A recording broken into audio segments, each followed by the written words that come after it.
maybe it was after the girl, or after the symbols on the chapel wall, or maybe it was that first night you heard your own name whispered into the firewood. Either way, waking now feels like just another flavor of dreaming. The same questions haunt you, only with clearer lighting and worse posture. You sit at your bench. You haven't had a prisoner in weeks. The tools are polished, sharpened, and organized in perfect rows, untouched. The tongs gleam like they're waiting for company. But there's no knock at the door. That's what unnerves you. No one has come to accuse anyone in far too long, no livestock gone missing.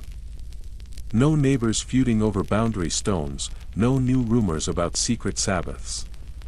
Even the friar's sermons have gotten duller, his usual fire and brimstone swapped for tired warnings about drink and idle hands. You know what that means. The town is holding its breath. Something's coming, the question is, for whom? You start walking more. Out past the hedgerows and old Roman stones, to places where even the birds seem to pause before singing. There's something about the silence out here. It's not restful. It's alert. Like the land is listening too. One afternoon, near a creek swollen from summer rains, you find hoofprints. Free-toed. Not from any horse or goat you've seen. Too wide. Too deep, you crouch, brush them with your fingers. The mud is warm. Fresh, you follow them, they vanish into a copse of trees that smell faintly of copper. Inside, the air is still, unnaturally so. You've known quiet before. But this is silence, the kind that makes your heart louder. You don't find anything, of course, but something finds you, a stone. At the base of an old elm. Flat and smooth, inscribed with a spiral. A real spiral, perfect, clean, like it was drawn yesterday. You pocket it, because of course you do, and the dreams sharpen. Now you're not just watching. You're participating. In your sleep, you walk paths you've never seen by daylight. You open doors that don't exist. You sit at a council of figures with heads like burnt-out lanterns, and you're one of them. You know this without knowing why. They ask you questions, always the same one, phrased differently each time. How far would you go to end doubt? You try to answer. You always try, but in every dream, your mouth is stitched shut again. In one dream, your fingers unpick the thread. In another, the thread unpicks you. You wake to blood beneath your nails, not yours. You go to the chapel ruins again. The spiral symbol is there now, etched into the floor. You don't remember seeing it before. But you also don't remember not seeing it. It's been waiting. You sit in the middle of it. Not because you're sure what it means, but because you need to do something. You pull out the stone from your pocket, place it at your feet. You wait. The wind rises. Carries the smell of old smoke, ash, and something sweet, like burnt honey, and then a voice, soft. Familiar. Yours, but not yours. Would you trade knowing for peace? You don't answer. You don't have to. Your silence is its own kind of agreement. The next day, the reeve sends for you. There's been a death. Odd circumstances. You're almost relieved. At least this is something familiar. You pack your kit, not the full set. Just the basics. And the stone. You don't leave that behind anymore. Feels like a charm. Or a burden. The cottage is east of town. Belonged to a scholar, one of those types who used to lecture village boys in Latin before the plague came through and killed half the school. The body is on the floor. Bent backwards in an unnatural way. No signs of a struggle. No wound. Just a face frozen mid-smile, eyes open too wide, like he saw something he couldn't quite believe. You ask the neighbors. They say he'd been hearing voices. That he'd started carving symbols into his books, that he'd burned his own crucifix a week before. You find the ashes of it in the hearth. Smell the wood, it smells like the trees near the creek. That night, you try to resist sleep, doesn't work. This time, you're back in the chamber. Your old one. The one where you first apprenticed. The walls flicker with candlelight that casts no shadows. the rack is there. So is the stool. So are the stains, but now, you're the one tied to the chair, and across from you sits yourself, only, older. Thinner. Hungrier. Wearing your skin like a second-hand cloak, it speaks, you made it this far without understanding the price. That's impressive. You ask what this is, a trade, it says. You've been bartering pain for peace. Pain for answers. But now you know better. You shake your head, it leans forward, you don't stop truth with fire and chains. You invite it in. You sit beside it. You learn its names. The candles flare. The figure smiles, your work isn't over. It's just beginning. You wake up with a mouthful of ash, things accelerate, you don't know if you're causing them, or just following them, but the town seems to pulse now with unease, more people hear things. See things. The well water turns brackish. A crow lands on the church roof and doesn't move for 3 days, you try to write it down. In the margins of your ledger. But the ink bleeds, letters twist themselves into spirals, and every morning, one more page is filled in your own handwriting. But you didn't write it, not consciously, the entries list names. Some you know. Some you don't. Some are crossed out, some glow faintly in the firelight, you stopped showing anyone the ledger, they wouldn't understand, you barely do. One night, the girl from the fever, Tilda, shows up at your door, she's fine. Healthy. But her eyes are sharper now. She's brought something, a piece of parchment. Drawn on it is a diagram, concentric circles. At the center, your symbol. The spiral, this came in my dreams, she says. You should have it. You take it with shaking hands, she leaves without another word, you spend the whole night copying it onto the wall of your chamber. You don't even know why.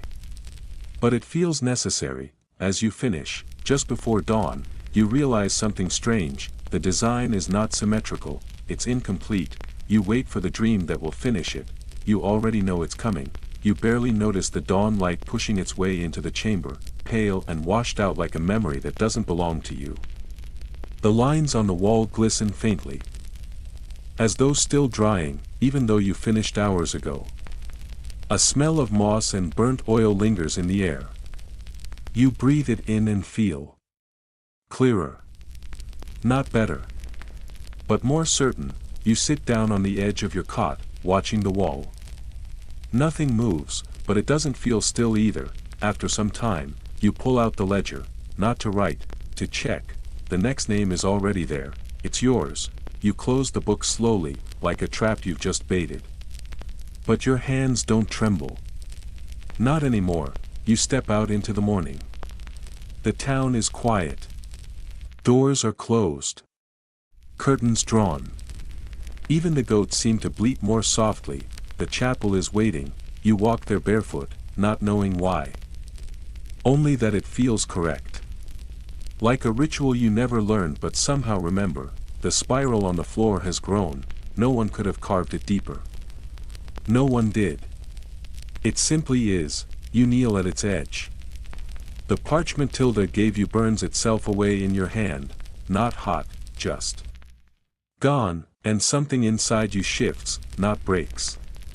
Not even bends, just accepts. You don't speak aloud. You don't need to, but if you did, the words might be, I'm ready now. The wind picks up, you smell bloodroot and damp stone, the first footstep echoes behind you, you do not turn, you already know who stands there, and what comes next. You don't remember walking back from the chapel, you just are back. In your stone cell, seated at your bench, tools lined in tidy rows like obedient soldiers. The doors closed. The fire burns low. Nothing's changed, except you, there's a sliver of something lodged under your ribs now. An idea you can't name. A wordless pressure. You try to shake it, but it's like trying to uncook an egg. The next day, the Reeves boy comes running to you. He's panting, sweating, dirt on his knees. It started again, he says. You don't ask what. You already know, the miller's oxen have gone mad. One drowned itself in the river, the other chewed its own tongue off. The midwife saw a crow that said her name. Someone's child was born with his eyes wide open, and he hasn't blinked in 4 days. None of this is your job. You're not the parish priest. You're not the healer, but they come to you anyway, because they think you understand things now. Because you stayed in that room with the fevered girl and walked out again. Because your hands are steady and your answers are few, because people trust silence more than sermons, you make the walk again.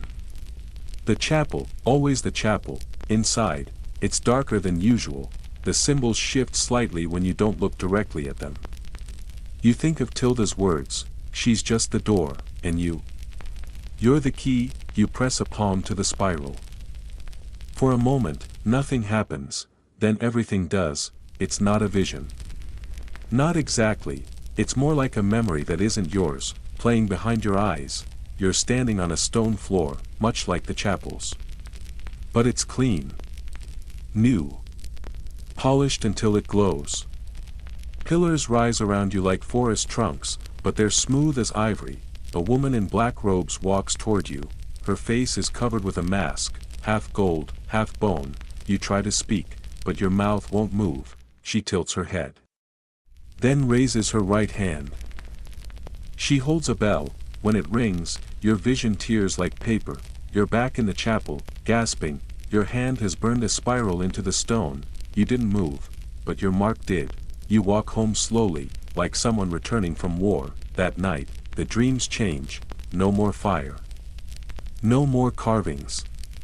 Just teeth, not in mouths, just teeth, alone, lined in rows like soldiers, grinding against each other in silence. You wake sweating and check your own mouth. Everything's still there. But you're not entirely sure they're yours anymore. You pour a measure of stale ale and watch the shadows on the wall stretch like melted wax. Then you open the ledger. There's a new name beneath yours. You don't recognize it, but you will. You meet her 3 days later. She arrives on foot, cloak soaked through with rain, eyes rimmed with exhaustion. She says her name is Iceland. She's from the eastern hills, where the land goes sour and the trees grow in spirals. I'm not cursed, she says. But I'm not clean either. You like her honesty. She asks to stay one night. You let her. She speaks little, but when she does, the words linger like smoke. That evening, she stands at your window and hums a melody you swear you've heard before, maybe in a cradle, maybe in the chapel, maybe in a dream. You ask her where she learned it. My mother's mother's mother taught it to me. She says. But I think she learned it from the stone. You don't know what that means. But you understand it. The town wants you to intervene again. A merchant's wife has vanished. Her nightdress was found folded beside a boiling pot. No sign of struggle. No footprints. Just the scent of beeswax and the faint echo of laughter in the rafters. They call it witchcraft, of course. Or fairies. Or demons. You don't call it anything, but you go to look. The merchant's house is silent. Still warm, as if someone just stepped out. You walk the perimeter. Nothing unusual, until you find the footprint, not a shoe. Not a bare foot. Something else, three-pronged. Deep. As if pressed into clay, and there's only one. You kneel beside it. There's a bit of thread snagged in the thatch nearby. Red. Coarse. Feels like wool, but wrong somehow. You pocket it. Not for evidence. Just to hold, just to know. Iceland watches you when you return. You saw it, she says. You don't ask how she knows. You just nod. She reaches into her satchel and pulls out a small jar. Inside is a tooth. Not human, she says. It's waking up again. Whatever it was before. It's been quiet a long time, but the spiral pulls now. Like a knot undoing. You ask her if she's afraid. She shakes her head. No. But I think you should be. The townspeople begin whispering about Iceland. They say she doesn't sleep, they say she walks without leaving footprints, they say she never blinks, you know she sleeps. You've heard her snore, but that doesn't mean they're wrong. One night, you find her staring into the fire. She says, the torturer's job was always to make people speak. You nod, but now you're being spoken through. You sit beside her. She leans against your shoulder and murmurs, you were never just a blade in someone else's hand. You were a door. And they left you open. You don't answer. What is there to say? You think of all the people who sat in your chair. All the confessions you forced. All the truths you pulled like rotting teeth, and you wonder how many were truly lies, and how many were warnings you failed to hear. The next day, a message arrives, a monk from the capital. Requests your presence. No details. Just a wax seal, 3 spirals nested in each other. You don't show it to anyone. Not even Iceland, but she knows. You have to go, she says. You ask why, because they think you're still their tool. You ask, and what if I'm not? She touches your cheek, then we make sure they regret trying to use you. You laugh. It's the first time in weeks. She stays behind, the chapel watches as you leave, and something inside you grins. You ride to the capital on a horse too old to gallop and too stubborn to die. It feels appropriate. The road is long, lined with fields that refuse to grow anything except rocks and regrets. The sky remains the same color for 3 days, dull pewter, like someone forgot to finish painting it. The other travelers avoid you. You don't blame them. You've got the look of someone who knows how to hurt people, and worse, the look of someone who's good at it. The hood doesn't help. Neither does the way you stare too long at shadows or twitch when you hear bells. Eventually, the spires of the capital rise from the mist. Tall, thin things, like needles trying to pierce the sky. Everything here is cleaner. Shinier, more polished. The streets are cobbled. The people wear shoes. The air smells of soap, baked pears, and power. You hate it immediately. The summons leads you to a building behind the cathedral. Plain facade, no windows. Just a narrow door and the same wax-sealed spiral carved into the lintel. You knock.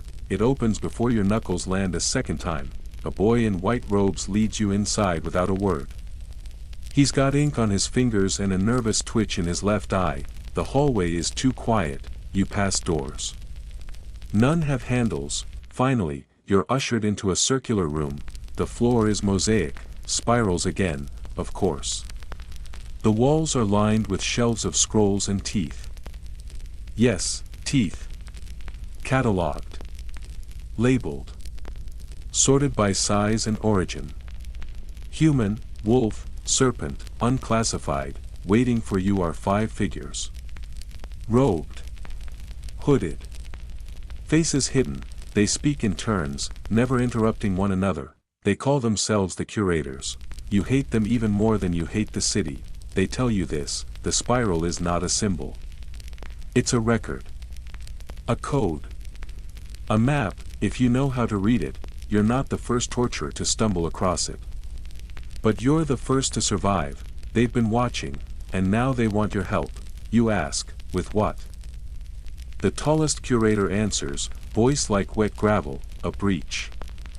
They explain it like this: somewhere deep beneath the earth, older than any kingdom or king, there's a door. Not a literal one. Not wood or iron. A door in understanding. Once in a while, something knocks. Usually, it goes away. But this time, it didn't knock. It's pushing, leaking, making itself known through symbols, dreams, patterns, people, you, and others like you. The spiral is part of it. A language. A symptom, you say, and what exactly do you want me to do about that? They hand you a scroll. It smells of old water and moldy citrus. Find the others. Close the breach. Or slow it. Or listen to it. If you dare. You laugh. And if I say no? The shortest curator says, you won't. They're right, because part of you already wants to say yes. You stay the night in the city. They give you a room with white sheets and no corners. A bowl of broth. A comb made of horn. A page boy named Bram who won't stop asking questions. You try to sleep. But the spiral sings under your skin, it hums in your bones. You dream of a hill with no summit and a sky that breathes. In the dream, something follows you on hands that aren't hands, crawling on elbows, whispering in a voice like your own backwards. You wake choking. Bram watches from the corner, wide-eyed. You were speaking. In Latin. And something else. You rub your temples. Don't tell anyone. He nods, but you know he will. You leave before sunrise. Your only instructions are, head north. Follow the cold. You pass burned villages, abandoned shrines, stones with symbols that shimmer only in moonlight. You start seeing them again. People who know, a woman with no tongue who hands you a pinecone wrapped in silk, a blind boy who sketches spirals in the mud, a dog that barks 3 times every time you say truth. The signs gather, the world is bending toward something. You just don't know what. After 2 weeks, you find the first of the others. His name is Aldrich. He's a former inquisitor turned drunk turned ghost story. You find him in a tavern where no one speaks above a whisper, slouched in a corner, sharpening a dagger he swears was blessed by a bishop's corpse. He recognizes you instantly. Ah, he says, the torturer. I hoped they wouldn't send you. You sit anyway. He drinks. You don't. He says, the spiral's a lie. Or a question. Maybe both. You say, I'm not here to talk philosophy. Then you're already lost, he says, but when you leave, he follows. You become a strange kind of traveling pair, you with your silence and scars. Him with his endless commentary and curses in 5 languages, he claims to hear things through the trees. Calls them the listeners. Says they mimic people you've forgotten. One night he says, if you ever see your mother again, don't look her in the eyes. It won't be her. You don't ask how he knows, because he's probably right, and you don't want to test it. The next town you reach is already empty, tables set. Bread still warm. Dogs curled in doorways, no people, not one, but spirals, scratched onto doorposts and floors, into soot, into teeth marks on bone. Aldrich says, it was trying to warn them. Or mark them. You say, mark them for what? He says nothing, but that night. He won't sleep inside. The third companion you pick up is a girl, barely 16, no name. Just a red ribbon tied around her wrist. She doesn't speak. But she knows the way forward. She touches moss and it curls. Walks through fire and doesn't burn. Her eyes are pale like skimmed milk. You don't ask where she came from. She hums the same tune Iceland once sang. Aldrich says, she's a vessel. You say, for what? He says, hope. Or horror. Not much difference, really. She smiles at you sometimes, and once, just once, she whispers, don't let them close it too soon. You keep moving north, the trees thin. The air cuts, the dreams get louder, and then you find it, not the breach, but the first breach site. It's a ruin now. Charred, half swallowed by vines. But the spirals etched into every stone. The girl stops at the threshold. Aldrich says, this is where it started last time. You ask, last time? He nods. Didn't they tell you? This isn't the first breach. Of course it isn't. You step into the ruin. It feels like stepping off a cliff. The wind dies. The sound disappears. There is only the spiral, and the faint sound of something breathing beneath your feet, and then a voice says, welcome home. But none of you spoke, and none of you are sure who it was welcoming. The spiral is in your lungs now. You don't mean that metaphorically. Every breath you take feels heavier, patterned, coordinated. Like your ribs are gears in a clock you don't remember winding. Aldrich notices too. He says he started dreaming about numbers he doesn't understand and waking up mid-sentence, quoting laws that don't exist in any country he's visited. The girl, whom you've privately started calling Ribbon, has stopped speaking entirely. Not even a whisper now. But she draws spirals in frost-covered windows, and sometimes they move. You leave the ruin at dawn, though the sun never rises properly anymore. Just a wan silver haze that barely limps across the sky. The trees north of here have no names. No birds. No rot. They don't die, but they don't grow either. Just stand, as if waiting for something worse than winter. The curators didn't give you a map, they just said you'd know where to go next, and you do. It's a monastery, or, it was, built into a cliffside like a claw-gripping stone. The place looks abandoned from a distance. The bells are silent.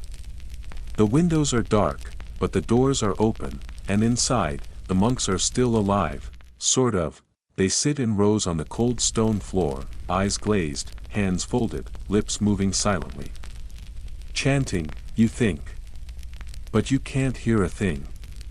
Not a hum, not a rustle, not even your own footsteps. The silence has weight. Texture. Ribbon tugs your sleeve, points at the floor. There, carved into the flagstone, is a spiral the size of a cartwheel. It's not just scratched in, it's been eroded in, like something turned on its axis again and again for centuries. Aldrich doesn't step over it. He walks around it. You follow. One monk is still alert, Brother Quirinus. His eyes are yellowed with age, his spine curved like a question mark. But he sees you. I've been waiting. You ask how long. He says, since before my voice broke. He's in his 70s now. He explains that the monks here chant the names. They don't know who they're chanting to, or what for, but the spiral told them to. He beckons you to follow, leads you into the inner sanctum. At its center, a well, but it's dry. Bone dry. You lean over and see no bottom. Just darkness. Then, very faintly, you hear breathing. Aldrich says, is it in the well? Brother Quirinus shakes his head. The well is part of it. So are we. The spiral, you're starting to realize, is less of a thing and more of a condition. He shows you the manuscripts, fragile parchment, barely held together by time and intention. They're covered in spirals, naturally, but also recipes, lists of syllables, vowel-heavy and backbending, symbols that defy replication. One illustration shows a monk flaying his own back to reveal another spiral beneath his skin. You ask Quirinus if that's symbolic. No, he says, Brother Udo drew that after attempting it. He died happy. Ribbon stares too long at one page. Her nose bleeds.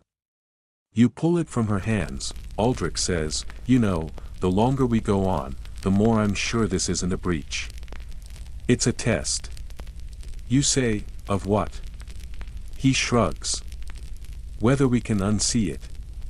At night, the monks stop chanting, not because they need rest, but because something else takes over. It sounds like humming, but from below, you can feel it through the stone. Quirinus calls it the reminder. Says it keeps the spiral intact. Says without it, the monks would rot. Or wander. You ask what happens if one of them leaves. He shows you, takes you to a chamber off the east corridor, cold as a tomb. Inside is a monk strapped to a chair. He's been there a while. Mouth sewn shut. Spiral burned into each palm. He tried to write it down in Latin, Quirinus says. The spiral punished him. Now he hums the wrong tune, and it's contagious. You leave quickly, Aldrich says, lovely vacation spot. In the scriptorium, you find a page addressed to you. It's unsigned. But the writing is yours. You don't remember writing it, but it warns, do not go further until you're ready to remember. Aldrich reads over your shoulder. Says nothing. You burn the page. Ribbon doesn't look surprised. The next day, you descend into the crypts. The monks don't stop you. They just hand you a lamp made of bone and salt fat and close the door behind you. You descend 99 steps, then walk 3 paces, then descend 99 more. It repeats, endlessly, until finally, you reach a room not marked on any plans. It's not even hewn stone, it's grown. Like coral or antlers or bone, there, in the center, lies a mirror, but not a reflective one, it's black. Lightless, you step forward, it opens, not a mirror at all, a doorway, and you see, yourself, but older, and not you. This version smiles, says, I was wondering when you'd arrive. It invites you to sit, you don't remember sitting, it says, we were the first to try. The first what? The first to listen. To open. To ask. Everyone else begged or bargained. We translated. You want to leave, but you're not moving, it continues, the spiral isn't a language. It's an interface. We're just the cursor. You ask what's on the other end, it says, that's the wrong question. The right question is, what aren't we seeing? It offers you a gift, a ring. Twisted copper, etched with spirals so small they might just be imagined. You don't want to take it, but you already have. You wake up in your bedroll outside the monastery, Ribbon is humming, Aldrich is sharpening his dagger, eyes distant. No one says a word about the crypt. That night, the monks are all gone, not dead. Just absent. The spiral in the floor is cold, you take it as your sign, time to keep moving.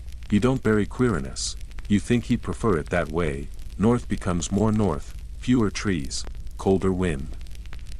The sky now bruises at noon. Aldrich admits something, I don't remember where I was born anymore. I remember the taste of the bread. The feeling of my sister's braid. But not the name of the place. You say, that's the spiral. He says, then the spiral's a thief. Ribbon just keeps humming, she hasn't stopped since the crypt. You've started to understand the tune, you wish you didn't. The curators visit in a dream, they don't speak, just stand in a circle, holding hands, bleeding from their eyes. They nod once, approval. Warning. Farewell, you wake with frost in your hair, and the spiral burned into the soles of your feet. The next ruin is older than the dirt it's buried in. No stones. No carvings, just a crater. Aldrich says, something rose here. You don't disagree. Ribbon walks straight to the center and sits. The humming stops, everything stops, even the cold stops. Then she speaks for the first time in days, just one sentence, they're watching us now. Aldrich looks at you. She means them, doesn't she? You nod, you don't ask who them is, you're not sure you'd survive the answer. Night falls in one breath, the stars are wrong, there are too many of them, and they blink, like eyes. One of them winks. Aldrich says, I'm going to pretend that didn't happen. You both laugh, it's the last time you ever will. In the morning. Ribbon is gone, not vanished, just absent. You find a spiral drawn in ashes where she slept, it spins inward, not outward. You understand what she's done, she's gone through. Aldrich mutters a prayer in a language you don't know, and then says, we're next, aren't we? You nod, you keep walking, and then, the hill, the one from your dreams, no summit, just up, you don't speak, you just climb. Aldrich beside you, wind howling, no path. No trail. But you know the way, you've always known the way, the spiral is in you, not carved, not taught, just remembered. You're not becoming something new, you're becoming what you were before. At the top, there is a door, just like the curators said, not a door of wood or stone or even light, just a sense of possibility, folded into the shape of a choice. Aldrich turns to you, you go first. You look back at him, and you say, no. We go together. The door does not open, it unfolds, soundlessly, seamlessly, like a page in a book you don't remember writing but recognize all the same. The air around it doesn't shift, but you do. Inside your skin. Inside your teeth, you feel the spiral turn once more. Aldrich looks at you and does not speak, but his gaze holds every question he's ever asked and every answer he was too afraid to hear. You nod, once, that is enough. You step through the threshold. The world beyond is not a place, it has no sky, no ground, no color, only sensation. Memory. Light like regret, you are not walking anymore. You are being led. Not by hands or voices, but by familiarity. You realize, this isn't a destination, it's an index, and you are a bookmark. Aldrich staggers beside you, one arm pressed to his chest. Do you feel that? He asks. Like we're being read. You whisper, no. Like we're being written. The spiral glows faintly on your palms now. It pulses with your breath, and ahead of you, a figure, not human. Not divine. Something else. It shifts even as you try to understand it. Cloak of pages, eyes of ink, fingers made of type and coil and silence. It speaks, the voice comes from inside your skull. You are further than most. You ask what it is, it replies, a question left too long unanswered. You ask if it's the spiral, it says nothing. You already know it isn't, it is merely what guards it. Aldrich begins to cry, he doesn't know why, you do. Because the moment he stepped through the door, his story started to end. The guardian offers you a choice, not in words. In symbols, a flat stone in each palm. One bears a spiral open-ended, like a seed still growing. The other bears a spiral closed, like a promise fulfilled. You are meant to choose. The open one is curiosity. The closed one is peace. You choose the open one. Aldrich does not. You both vanish, but in different directions. You fall, not through space, through versions. You land inside your body, only it's not the one you left behind. Your hands are cleaner. Your voice steadier. Your memory. Worse, you are in a house you've never seen before. But you know where the cups are kept, outside, a river flows backwards. You step outside, everyone in the village knows you. They call you Archivist. They bring you fruit, folded letters, stray bones they think are significant, and each night, you dream of the spiral, of Ribbon's voice, of Aldrich's eyes just before he stepped into silence. You write none of this down, you write other things, books about the weather. Grain yield. Song variants, but always, between the margins, the spiral. One day, a stranger comes to your door. She carries a satchel of rust-colored scrolls and wears a pin that throbs against your palm when you touch it. She says, I think I'm supposed to find you. You ask who sent her. She says, I don't know. But I started dreaming of this place 3 months ago. And in the dream, you gave me something. You offer her a cup of tea, then a question, do you remember your name? She doesn't answer. Her eyes widen, neither of you say it aloud, but in that moment, you recognize her. It's Ribbon, older. Wiser. Changed. You don't say, I thought you were lost. You say, I knew you'd find the way. She smiles, and hands you a map. There is no ink on the map, only texture, as if the path is brailled into the world itself. When you close your eyes and run your fingers across it, you feel cold wind. Hollow bells. The scent of myrrh and memory. You know what this is, a way back, or forward. Depending on your understanding of the spiral, you spend the night in silence. Ribbon hums once. Just once, and your heartbeat falls into time with hers. The next morning, you set out. You leave your books on the shelf. You leave your name in a jar by the door. The world outside the village has grown thin. You see seams in the sky. You glimpse moments that never happened, folded like paper cranes. Ribbon walks ahead. Never looking back, you think of Aldrich. You carry the stone he left behind, the spiral closed. Sometimes you whisper to it. Just to feel the echo. Your journey takes you through places that feel half remembered, a temple of mirrors that never reflect your face, a forest made of stairs, a city where everyone speaks in warnings, and finally, a plain where the wind has carved everything, stones, trees, bones, into spirals. There, at the center, is a doorway, much like the first, only this one is waiting. Ribbon says, we don't both have to go. You reply, we never did. But you take her hand, and step through together. This time, you do not arrive alone. The guardian is there again, but now it bows, Not out of deference, out of completion. You have done what few do, you have returned. It hands you something, a spindle of black thread, endlessly unraveling. You ask what it does. It says, what you let it. Ribbon takes a step forward, unrolls the thread. It doesn't end, it cannot. It begins to reshape the world around you, not by force.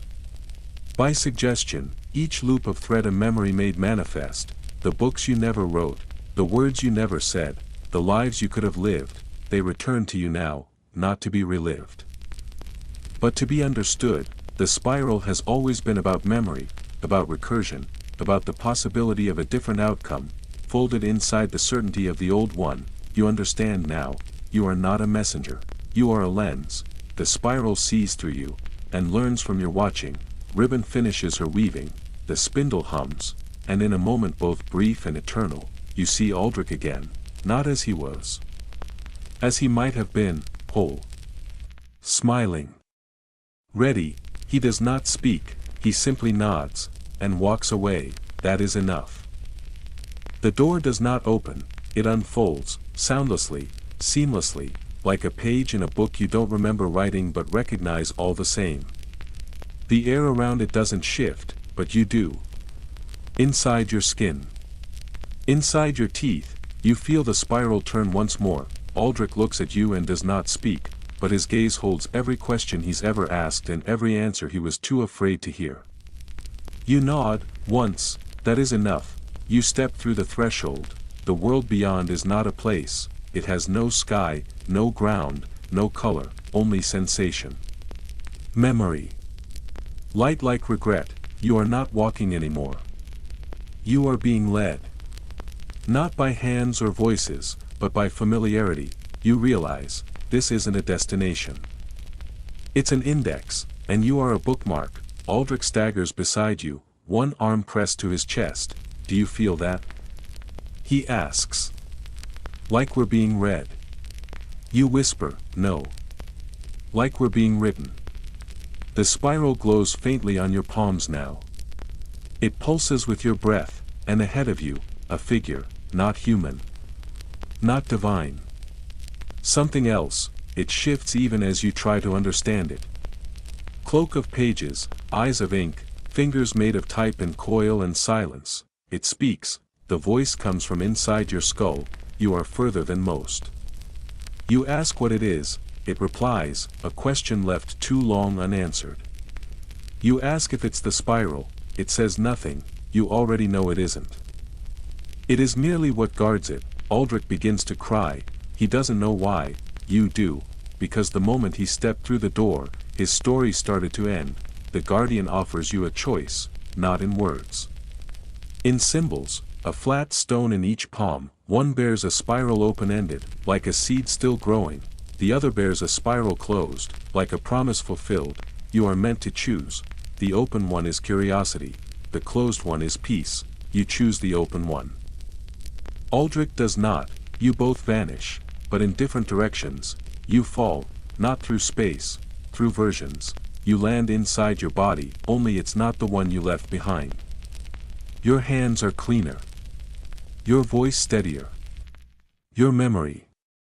Worse, you are in a house you've never seen before, but you know where the cups are kept. Outside, a river flows backwards. You step outside, everyone in the village knows you. They call you Archivist. They bring you fruit, folded letters, stray bones they think are significant, and each night, you dream of the spiral, of Ribbon's voice, of Aldrich's eyes just before he stepped into silence. You write none of this down, you write other things. Books about the weather. Grain yield. Song variants, but always, between the margins, the spiral. One day, a stranger comes to your door. She carries a satchel of rust-colored scrolls and wears a pin that throbs against your palm when you touch it. She says, I think I'm supposed to find you. You ask who sent her. She says, I don't know. But I started dreaming of this place 3 months ago. And in the dream, you gave me something. You offer her a cup of tea, then a question, do you remember your name? She doesn't answer. Her eyes widen, neither of you say it aloud, but in that moment, you recognize her. it's Ribbon, older. Wiser. Changed, you don't say, I thought you were lost. You say, I knew you'd find a way. She smiles, and hands you a map. There is no ink on the map, only texture, as if the path is brailled into the world itself. When you close your eyes and run your fingers across it, you feel cold wind. Hollow bells. The scent of myrrh and memory. You know what this is, a way back, or forward. Depending on your understanding of the spiral, you spend the night in silence. Ribbon hums once. Just once, and your heartbeat falls into time with hers. The next morning, you set out. You leave your books on the shelf. You leave your name in a jar by the door. The world outside the village has grown thin. You see seams in the sky. You glimpse moments that never happened, folded like paper cranes. Ribbon walks ahead, never looking back. You think of Aldrich. You carry the stone he left behind. The spiral closed. Sometimes you whisper to it, just to feel the echo. Your journey takes you through places that feel half remembered, a temple of mirrors that never reflect your face, a forest made of stairs, a city where everyone speaks in warnings, and finally, a plain where the wind has carved everything, stones, trees, bones, into spirals. There, at the center, is a doorway, much like the first, only this one is waiting. Ribbon says, we don't both have to go. You reply, we never did. But you take her hand, and step through together. This time, you do not arrive alone. The guardian is there again, but now it bows, not out of deference, out of completion. You have done what few do, you have returned. It hands you something, a spindle of black thread, endlessly unraveling. You ask what it does. It says, what you let it. Ribbon takes a step forward, unrolls the thread. It doesn't end, it cannot. It begins to reshape the world around you, not by force. By suggestion, each loop of thread a memory made manifest, the books you never wrote.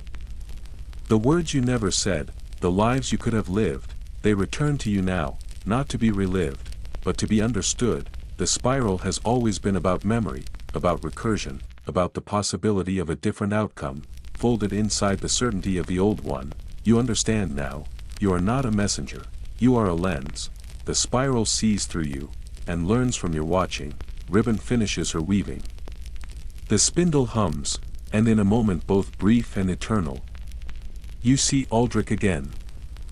Not as he was, as he might have been, whole. Smiling. Ready, he does not speak, he simply nods, and walks away. That is enough. You wake beneath a tree shaped like a question. The world is quiet, and light. Your hands are clean, your voice is steady, your memory is whole, and behind your eyes, forever turning, that is the spiral. You wake beneath a tree shaped like a question. The world is quiet, and light, your hands are clean, your voice is steady, your memory is whole, and behind your eyes, forever turning, that is the spiral. So here you are again, back where it all began, not in a dungeon, not in a battlefield, not in the middle of someone else's agony. But here, in the quietest curve of the spiral. The place where stories gather, where memory rests, and where the past is no longer a punishment. You wake to the sound of birds, not crows. Not the sickly caws that used to echo from scaffold corners or gibbet poles. But honest, ridiculous little birds, chirping their tiny hearts out for no reason except that the sun has risen again and their throats work. You take that as a good sign. Today feels like something might finally resolve. Or, at the very least, reveal itself. You make tea. Aldrich's blend. With the licorice root that lingers on the tongue just long enough to remind you life isn't finished. The book waits for you on the table, half open, the last pages still blank, but not for long. They come in groups now, not villagers, not peasants, not even scholars. Just people. Young, old, in between. Some arrive with questions. Others with nothing but silence. And you welcome them all. Because you remember what it was like to sit in the dark and wonder if the spiral had an end, or worse, if it didn't. One girl brings you a stone with an indentation shaped like a tooth.